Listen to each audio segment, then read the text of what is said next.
చాలా వరకు మూఢనమ్మకాలు చేతబడులు దయాలు ఉన్నాయని అంటారు కదా. మీరు ఎంతవరకు నమ్ముతారు? ఉంటాయి కానీ నమ్మకాలు అనేది జనాలది ఉందన్న, జనాన్ని నమ్మకూడదు మనకి ఎప్పుడైనా. మీరు ఫేస్ చేశారు ఎవరైనా ఎప్పుడైనా కళ్ళతో ఎప్పుడన్నా? చూడడం కానీ చేయడం కానీ?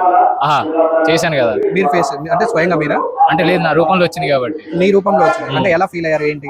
ఫీల్ అయితే ఏం లేదన్న, తన పాప చనిపోయేటప్పుడు 1,50,000 ఏమో దాచింది డబ్బులు.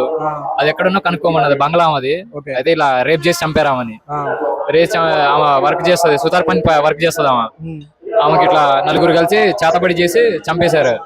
మీకు ఎలా తెలిసింది అంటే పట్టినప్పుడు ఎలా అనిపించింది? లేదన్న, అంటే నా బిహేవియర్ మారిపోతుంది కదా అన్న. ఎలా ప్రవర్తించేవాళ్ళు మీరు? అంటే నా బిహేవియర్ అంటే నేను నా రూపంలో ఉన్నది కాబట్టి నాకు చెప్పలేదు కదా ఏ విషయం. మామూలుగా బయటికి మీరు ఇప్పుడు మా ఫ్యామిలీలో మా వైఫ్ చూసింది కాబట్టి నాకు అర్థమైపోయింది. అంటే అట్లా వచ్చినప్పుడు మీకు ఏమన్నా ప్రవర్తన మీ బిహేవియర్ లో చేంజెస్ అంటే చేంజెస్ అంటే నాకు ఎస్టీ భాష రాదు.